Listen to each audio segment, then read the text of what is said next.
I am married and have gone through the journey of divorce. I guess that's why I'm here today. I don't think anybody walks down the aisle thinking, oh, I can't wait to divorce this person. I know the tendency is to blame your ex-spouse in this case and everything for all the wrong, and you forget to do self-reflection on yourself and look at, okay, where did I go wrong? So in my case, I literally walked out of the marriage with my 23 kg suitcase. You attend a wedding and then you are meeting these other family members. It's a question. Unjani umakoti? Unjani umakoti? Indaba ubuye wedwa. So my common answer was, no, she didn't come for this trip. She didn't come for this trip. But at some point, Do I have to be celibate? I mean, considering that I've had sex before, I mean, you've had chocolate once, and now chocolate is in front of you, and they say no, you can't eat it yet. Wait, and you know how chocolate tastes, and you haven't had it in a while. and do I still have to be celibate? Because I mean, I've saved myself for marriage before. I had the marriage. Do I still have to be celibate? Welcome to the Truth Tok Podcast, where we uncover the hidden truths and untold stories. The views and opinions expressed in this podcast are those of the host and guest, and they aim to bring light to the unspoken realities of life. The content shared here is for informational purposes only, and it is not intended to replace professional advice. Listener discretion is advised. Now, to the podcast. Truth Talk, voices up loud and clear. Truth Talk, what you need to hear. Truth Talk, breaking it down. Truth Talk, all over town. Hello and welcome to another episode of the Truth Tok Podcast, where this is our season on Umjolo. My name is Jason, and I'm the Soulful Nerd, and I'm glad to be here. Today we're talking, our episode is called You Remind Me of My First Spouse. We're talking about the life after divorce. The divorce decree's gone out, things have been signed, and you're single again, and how to go about that. And I'm not here alone. Mac is still not back, but we have a friend who's here. He can introduce himself. hello, I'm Brian Ndlovu. I am married and have gone through the journey of divorce. I guess that's why I'm here today. I don't have any kids currently, and That you know of. and no kids from the previous marriage as well. Okay, thank you. Well, good. It's good to have you here, Brian. Brian is an avid storyteller, one of the best storytellers I know. Yeah, if you've never heard Brian tell a story, you've never heard a story before. So the first section we have is, look, it's a divorcee, run! and to explain why, why that's the title of this first section, it's why does a widow get more support than a divorcee? So, divorcee, I think I can recall one time where it hit me when now you're filling or completing forms. You've done single, you've done married, and suddenly there's a section divorcee. You find this even with online job portals, and you're thinking, okay, if I say divorcee, so now you're telling this potential employer that I failed to make a marriage work. Will I really make it work in this company? And there are some applications where I would actually say single instead of divorcee, Okay. because of the stigma that comes with being labeled a divorcee. But was the stigma all in your mind, or would you say do recruiters, do companies that are hiring perhaps say, a divorcee? No. I think as a recruiter, if I would see divorcee, that application would probably be brushed aside. That's new. I'd never thought of that actually. Mm. Okay. Oh, so what the idea is, this person can't follow things through, or Yeah, he can't manage his own affairs, and they really don't know the story behind it. So they're probably thinking maybe this person cheated in their marriage. in the office. So in the office, most Okay. probably they are going to cheat. They are going to steal and so forth. Okay. So it casts a shadow over your character. Yes, that's true. Okay. So in line with that, if somebody were to say, I feel guilty because I wrecked my own home, what would you say? So now you're talking of them being the one at fault. Yeah, or maybe sometimes you're not at fault, but would you still feel, if you weren't at fault, would you still feel that I wrecked my own home? In terms of a divorce, yes, everybody contributes in a certain way. It's Okay. good to reflect. I know the tendency is to blame your ex-spouse in this case and everything for all the wrong, and you forget to do self-reflection Okay. on yourself and look at, okay, where did I go wrong? So this is something that I did as well, and I looked at some areas, and then you're thinking, okay, maybe there I shouldn't have done this, or maybe I should have gone about this way. It actually helps Okay. in terms of your healing and in terms of moving forward. Okay. So self-reflection is important, and knowing that divorce, just like marriage was a two-party thing, it's the same with divorce. Even if your spouse is the one who cheated or whatever, you still contributed in a way Okay. to that. Okay. And then how do you deal with the feelings of guilt? I mean, say you're a Christian and you've grown up from birth, you've been taught that, I mean, even before you're born, even when you're in the belly, you're taught that God hates divorce. And now you're divorced and maybe you're feeling, maybe God hates me now. If someone in heaven says, Jason, God, that divorcee, I hate divorce. Yuck. Jason, talk about somebody else. I mean, do you have those feelings of guilt, perhaps? And say a bit, how do you work through that to say, do you ever get to a point where you say, look, God still loves me, even though things didn't work out in my marriage?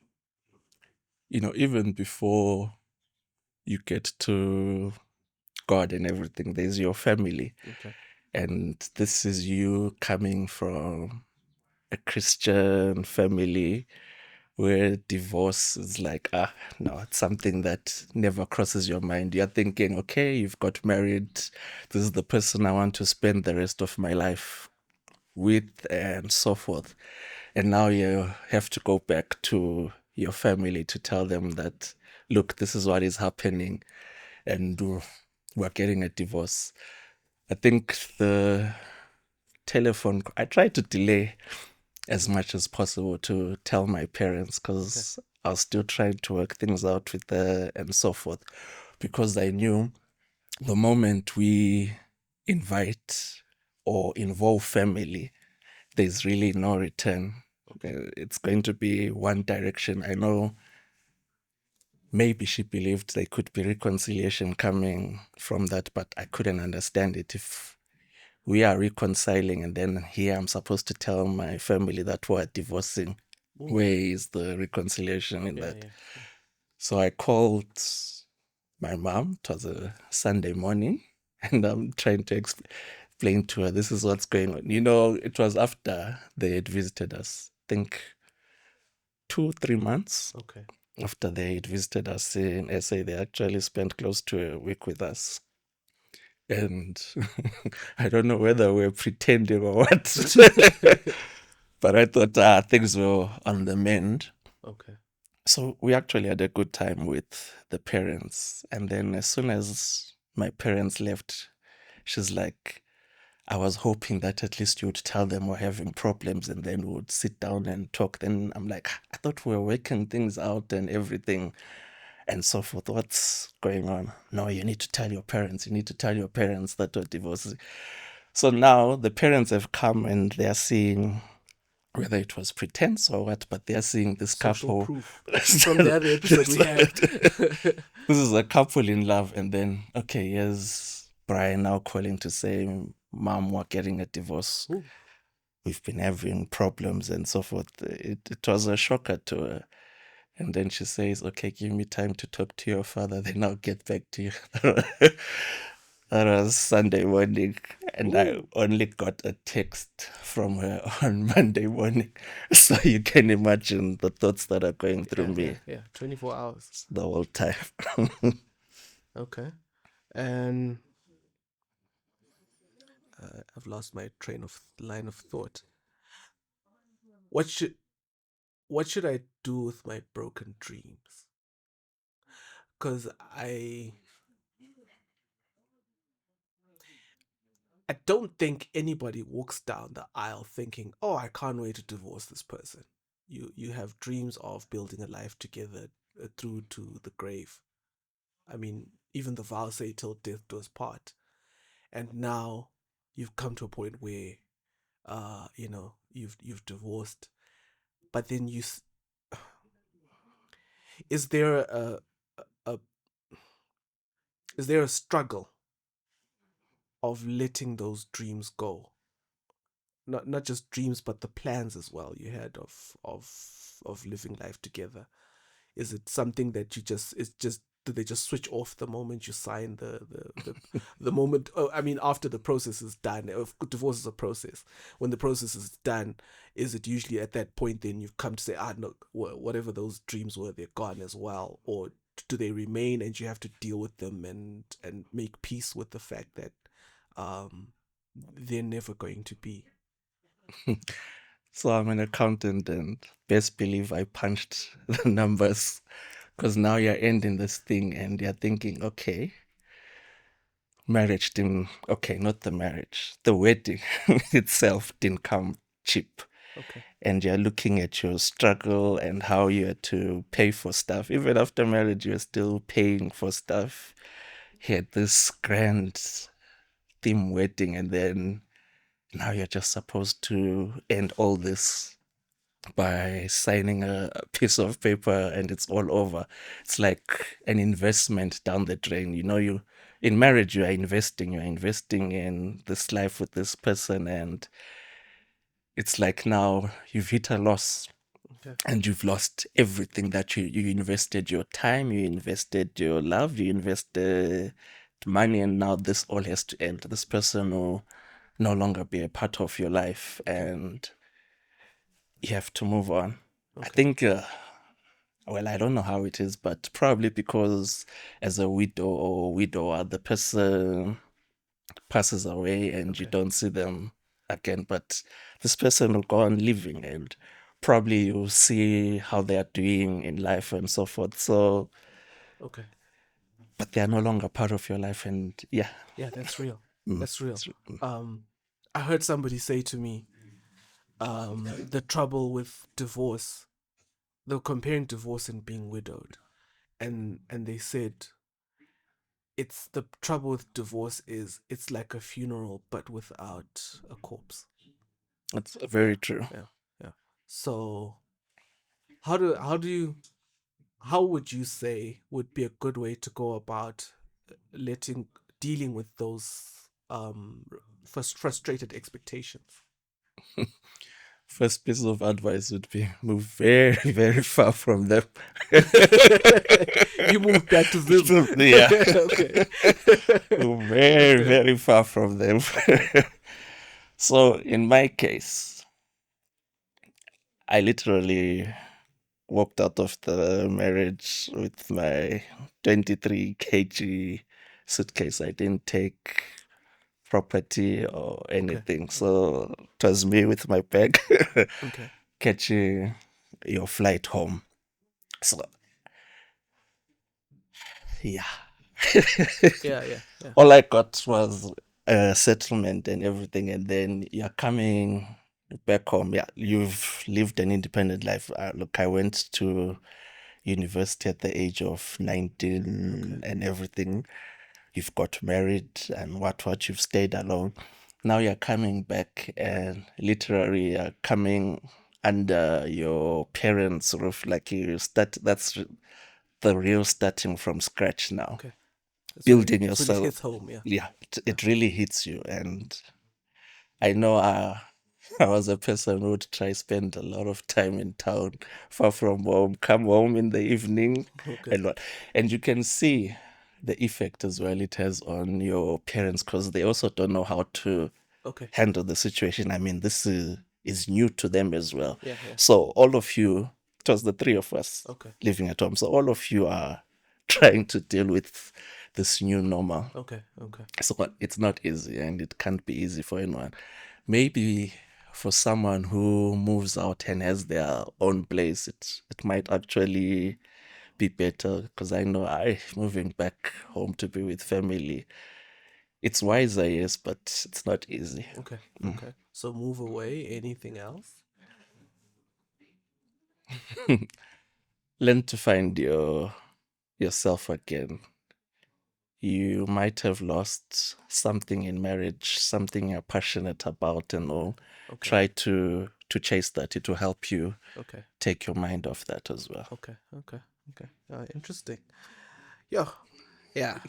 Now we have to come to an uncomfortable part, but we have to get there. We have to go there. We can't avoid it. We have to go there.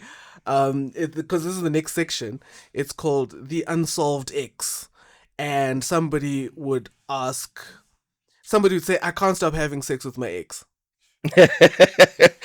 That's when the move far away comes in. Yeah, so you move far away, but maybe some people can't move far away, and boom.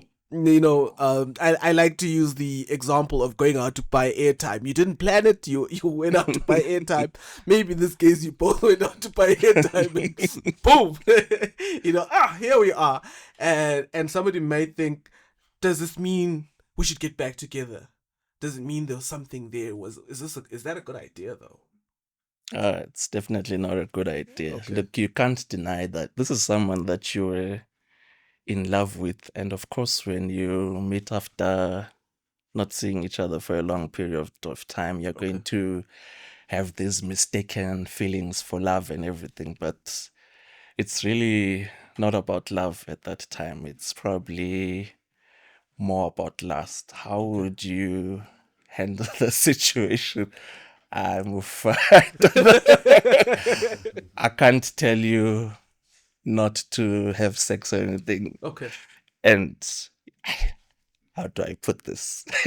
Now that you've raised the question, you've agreed with your spouse at the time that you are getting divorced, but divorce is a process. It can take months, it can take years, and so forth. Okay. You can be fighting, but you still have sex together, but it's not like Yeah, I'm told that happens. Yeah. Quite often. Yeah. It's not like you're getting back It's a lot of together, airtime. Yeah. getting back together or anything. So if you're heading for a separation, I think it's best to start training yourself. Maybe start sleeping in separate rooms and so forth as you prepare for that time, because it messes with your mind as well if you keep having sexual relations with this person and yet you're heading for a divorce and all. Okay. But I mean, okay, so afterwards, well, I guess your main point is move far away. put some physical distance between you two. Okay. Yeah. So but even after the divorce settlement, if you're still having sex, then it does mess up. It I guess it can kind of keep you in a place that doesn't exist anymore. So I think in my case, it was probably sleep, maybe not even just crossing the border and everything, but the fact that we didn't have any children Okay. together. So there's no reason for you to really be interacting anymore. I can imagine it's tougher on couples that still need to drop off children and co-parent. everything and still get to see the spouse, but this person will be a part of your life for, well, the rest of your lives because you have children together. So in my case, it was probably simpler, but I can't imagine it's simpler for anyone else. Okay. So even with the kids, whoever has the kids should just Run away. run away. Yeah. Yeah, because I've heard sometimes you may go off to drop off something for the kids or drop off the kids and end up staying the night and not leaving. It's been known to happen, and I think that would confuse the children as well. As well. Yes, it Yeah, definitely it will confuse the children. We didn't have children, but it was confusing to nephews and nieces. I'm very close with children, so I was close with nephews and nieces and trying to explain to them that, look, we are no longer together now. This is in the months leading to the final divorce. You are traveling, you're going to see a family and everything, and you're trying to break it down to the kids that, look, no, Brian and Auntie are no longer going to be together. And it's just Greek to them. They only start seeing it probably after now when she's coming home alone and Uncle Brian is no longer coming. That's when it will probably hit home. So it's not just children that are affected by this, even nephews and nieces. It tends to hit them as well. Yeah. I remember when divorce hit close to home for me as well. I remember visiting somewhere and an uncle was not there. And we hadn't been told, so I kept asking, where's Uncle so-and-so? And the more people kept quiet and got evasive, the more I inquired. And so it was quite something for me to realize that, wow, I'm not going to see Uncle here anymore again. Yeah, it's quite something. Another one. You've come back home and some family members don't know that you're divorced. A close-knit of family knows you're divorced. You attend a wedding and then you're meeting these other family members. It's a question. Unjani umakoti? Unjani umakoti? Indaba ubuye wedwa. So my common answer was, no, she didn't come for this trip. She didn't come for this trip. But at some point, I soon realized that something is not right anymore. Okay. It's not easy. Yeah. The first wedding I attended, that was hard. Yeah. It was hard. I can imagine a wedding. Yeah. Okay. Yeah. No, that sounds difficult. Are there any financial conflicts that come up with an ex? Well, let's say in this case without children, are there any financial conflicts that could come up?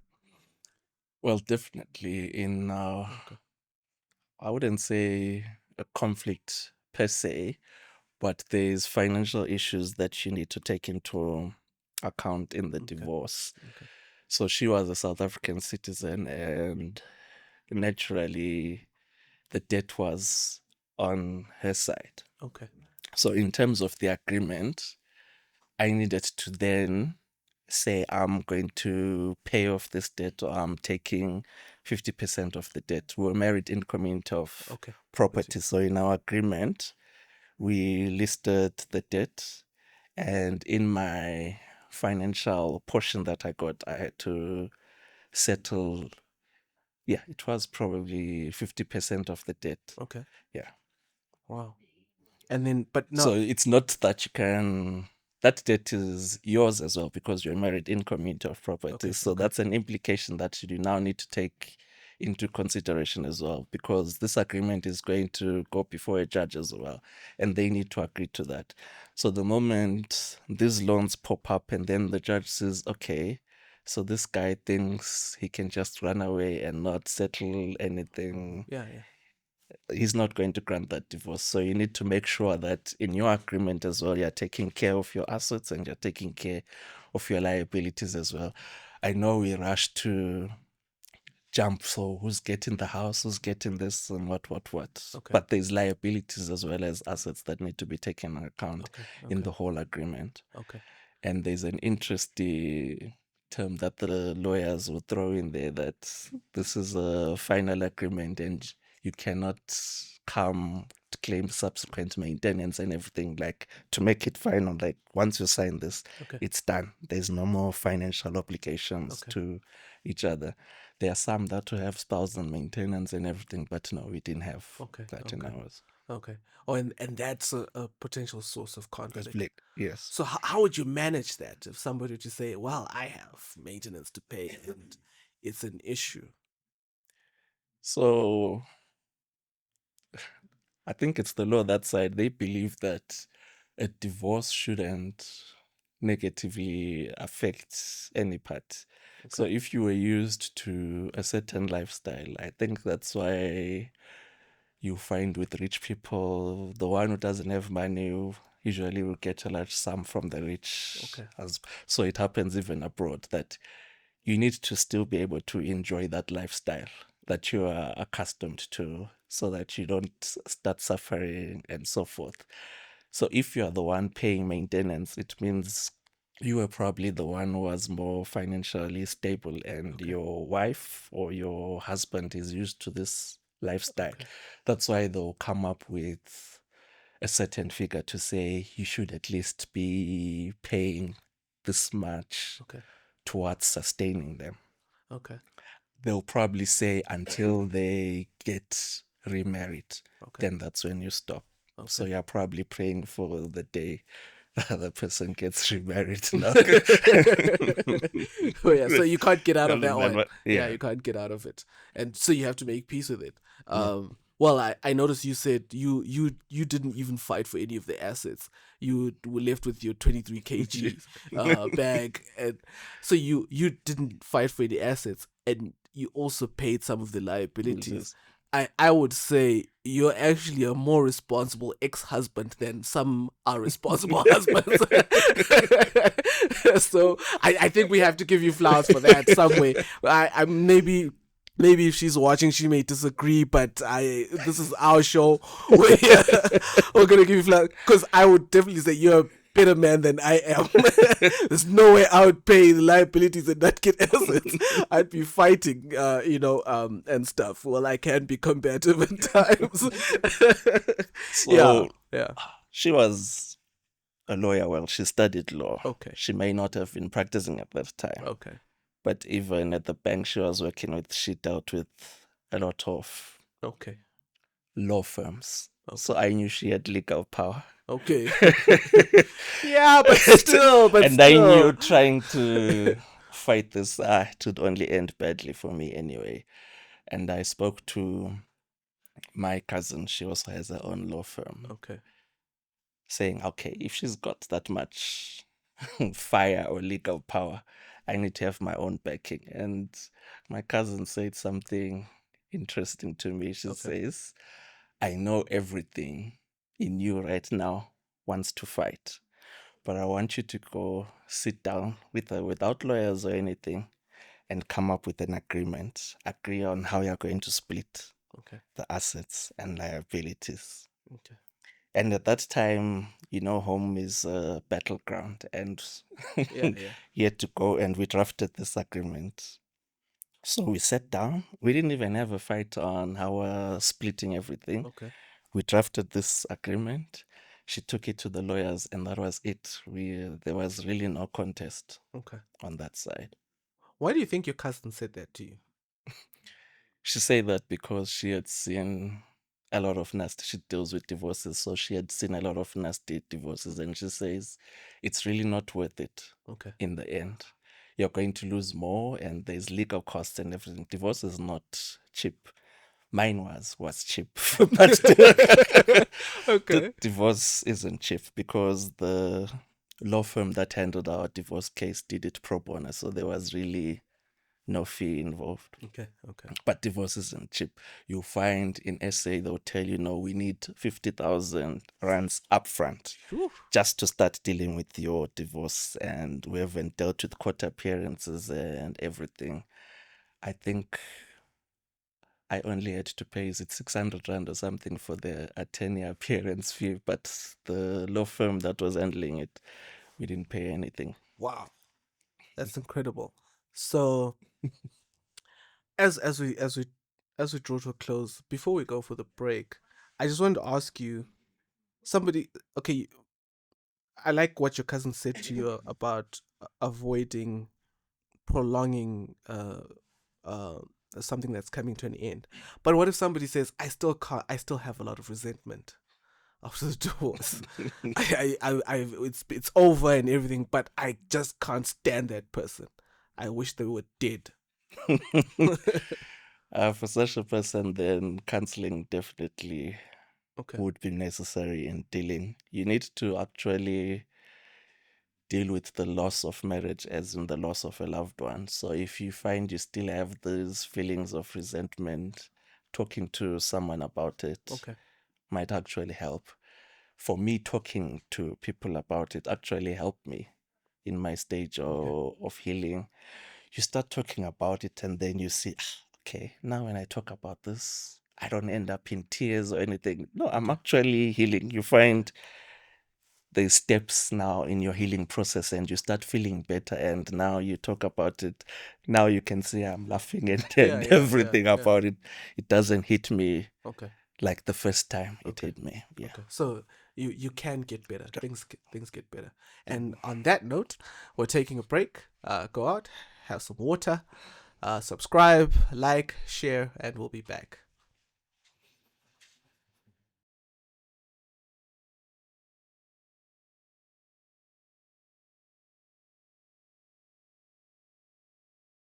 Hello and welcome back again to our episode. You remind me of my first wife. We're talking about life after divorce and how to pick yourself back up again and get on with life. We have a guest here today. His name is Brian Ndlovu, and he's been telling us his life story and giving us tips from his own experience. And it's been an interesting conversation so far. So we talked about before we went out about how to get over feelings of resentment, get counseling, and to say things do get better. Keep your chin up. Don't give up. God still loves you. God hates divorce, but He doesn't hate divorcees. Yeah, He's there for you. So where to from here? What do I have to consider as I rebuild my life? For instance, how do I overcome uncertainty? Things have ended. I had a plan, I had dreams, I thought things were going to work out and they didn't. And now I'm essentially starting at square one again. So my plan wasn't to come to Zim Okay. in the first place. Nah, that's understandable. I wanted to be far from family, give things time to settle, give the dust time to settle. Okay. So what I did is actually, my sister invited me to Dubai and she said, no, you can come here. Okay. So I went straight there. Okay. I came to Zim, yes, for 1-2 months, and then went back to SA, settled the liabilities and so forth. Once that was final, then I went to Dubai and joined my sister. So I managed at least to be there for 6 months. So that was a welcome breather. Okay. If anything, if you're getting a divorce, Okay. try to travel. You don't even need to go very far. Even here, you can go to Matopo or whatever, even if it's just for a weekend. Okay. Just pamper yourself Okay. and everything, far from the noise. It will give you time to reflect, give you time to think about life, and give you time as well to think, okay, what are my next steps from here? Okay. That had to be cut short because COVID hit, and Yeah. we had to all come back home because you didn't know, okay, how long is this thing going to last and so forth. Okay. So that was when I then came back to Zim and was now living with the parents and everything. Okay.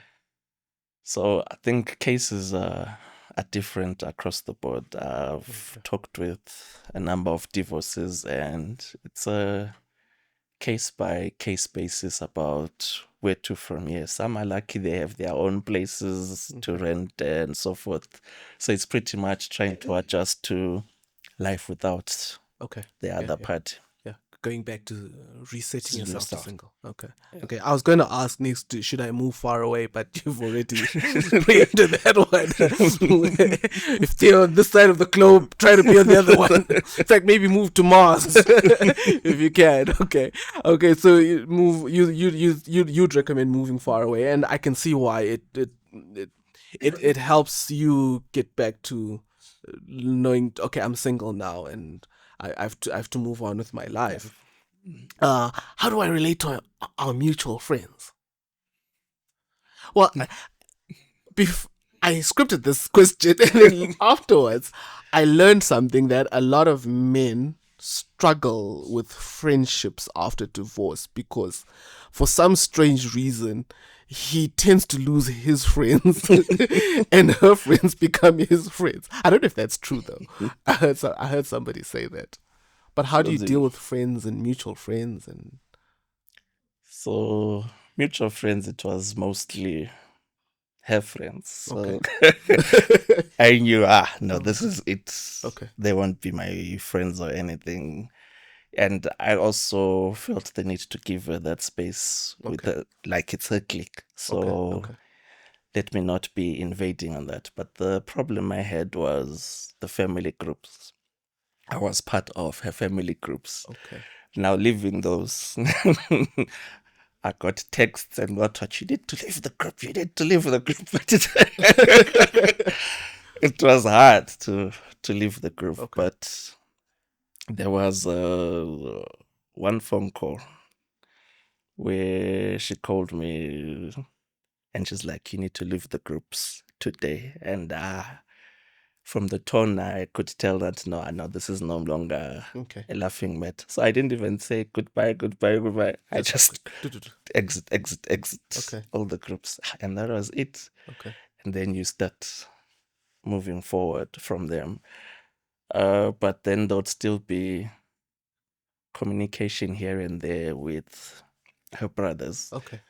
So you don't really lose that. You may think you're cutting out family and everything, but these people are part of your family. And I think with guys, I mean, you just put all your issues aside. Okay.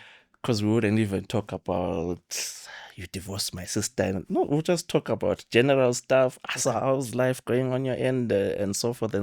And it just continued like that. Okay. But you probably wouldn't go into business with them. Okay, maybe. I'm jumping to conclusions here.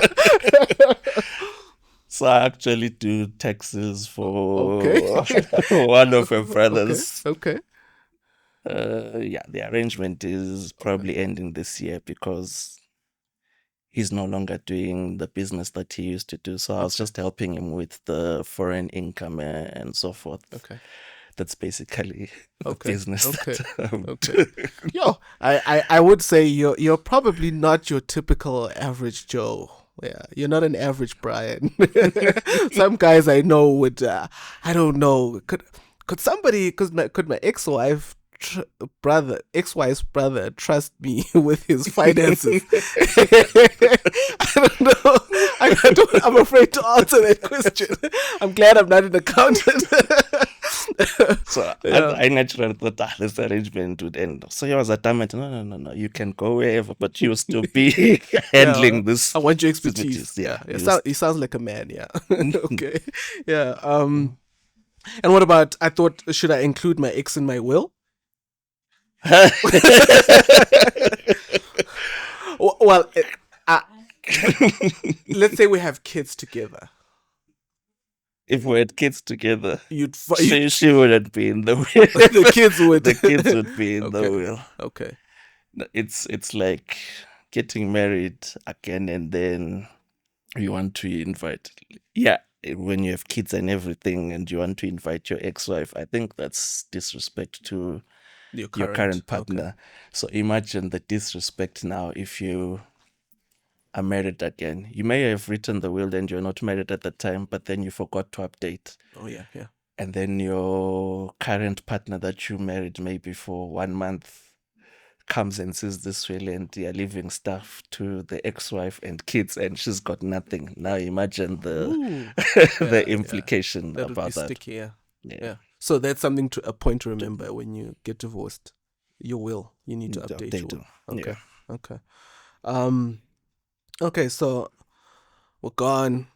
Ex-brother's business, you're no longer the accountant, what. And now we come to the section, love again. When do you know when you're ready to date again? So that was another hard part. I did say you're the average storyteller. I'm a man of a few words. All right. And now, okay, you think dating again. My go-to default setting was like, you know what? This didn't work out. I'll be fine. I'll be single and everything. Why should I be dating again? And what? But this is something that I prayed. Okay. I prayed about. And I was saying, okay, I'm still young, so I can't really think that this is going to be my default setting forever. And I prayed about it and I said, okay, Lord, you've allowed this to happen to me. Okay. I am not good with words. I have to start this dating game again. Okay. So I'm going to trust you with this. I'm not so sure when you say you're not good with words. Okay. Okay, fine if you say so. So I'm going to trust you with this and trust that you see me through this. Okay. And surprisingly, he came through in ways that I didn't even expect. I mean, my meeting with Letty was through my sister, and I was just trying out, okay, how... Is this a Dubai sister? Yes, the Dubai sister. You have a good sister, okay. So she set up the chat between us. So I actually went on the internet. Okay, now I need to know typical conversation starters. What questions do you ask? What's your favorite color? What's your favorite food? Talking stage. So I went in depth with my, I don't know, there was an AI there, but the way I set up the questions that were generated, there wasn't the what's your favorite color, food, and she always says this. What caught me is that you were interested in me and you're not asking what's your favorite color and so forth. I think I would have lost it if I started what's your favorite color and so forth. I was asking serious questions, serious questions to get to know someone. I really do. I wish I knew the search that I had typed. Yeah, because I could use it to. So that helped a lot. Okay. Then I had to come. No, it's easy on the phone because I had my list. It was saved on my phone. Okay, today we're on. Which section are we on? Okay. All right, I'll start the conversation. And it would lead from there. Okay. But now I came back. Now I had to meet her in person. Ooh. And I was like, okay, how is this going to go now? I don't have my questions close by. I met up with her and conversation just flowed. Online, I was the one asking most of the questions, and you think, she's really not interested in me. You know, when you ask a question, you're expecting someone to reciprocate the question and ask you as well. You ask, so this. She responds, quiet. Okay, next question. You ask again. She responds, quiet. But now, when we met in person, she did most of the talking. And I could already see answered prayer. I don't think she knew then that I was a quiet person. Okay. But the first time we met, she did most of the talking and the conversation flowed. And I was like, I could really click with this person. Yeah. Okay. So I think, prayer. Okay. Prayer helps. Man, I actually didn't think you'd bring that one up about prayer, but that's good one. It's a pleasant surprise. But what about how do I not drop the ball? Like, Well, I've never been married before, but I once got out of a relationship that was it was a very good relationship, to get out of, and I got out, and I struggled because at times there were girls I would meet who reminded me of that one, and I thought, whoa, no, and I mean they were probably just innocent. And how do you get over the fear of dropping the ball again? Or the comparisons to the ex? I think it doesn't really hit you in dating, but it does hit you in marriage, Okay. where now you are trying not to make the same mistakes Okay. again. And it's something as well that we touched on Okay. during the counseling phase. Okay. And our counselor made it clear, like, you need to stop reflecting on the past. Treat this as a new thing. Okay. It's a different family, different person, and what, and take it from there. You have those reflections and everything, but don't compare your current spouse to your previous spouse and so forth. Okay. So counseling once again. Oh, that helps a lot. Yeah. Comes up again. It came up in the other episode about marital conflict as well, about counseling. Well, I'm not going to be unfair to you with these questions because you said you didn't have kids then and you don't have kids now. Because I was going to ask, what do you do if your kids can't stand your new boyfriend or girlfriend? How do you, and also, what if your ex doesn't approve of your new lover? But that one's, that one is probably guaranteed. And if she doesn't approve, it will probably push me. Okay. So there's no point at which, okay, I don't know if you have kids, and I think we can leave that one out. But if you don't have kids and your ex, you obviously don't really need your ex's approval of your new person. And of course we have to get back to sex. Do I have to be celibate? I mean, considering that I've had sex before, I mean, you've had chocolate once, and now chocolate is in front of you, and they say no, you can't eat it yet. Wait, and you know how chocolate tastes, and you haven't had it in a while. and do I still have to be celibate? Because I mean, I've saved myself for marriage before. I had the marriage. Do I still have to be celibate? I think my choice of country afterwards helped a bit as well. I hope that's not a comment on Zimbabwean women.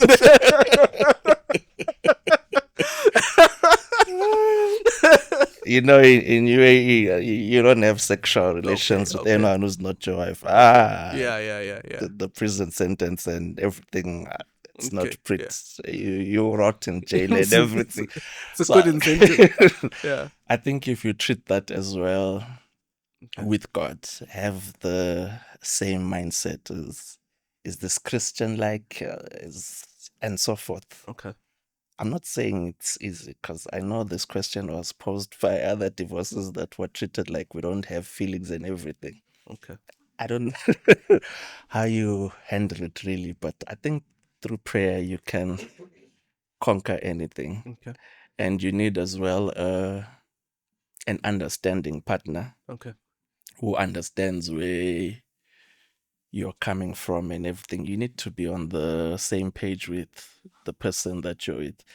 That's why it's important to not to be wild and everything. I know the most common thing will be, I'm single now. I can do whatever I want. I can sleep around and what.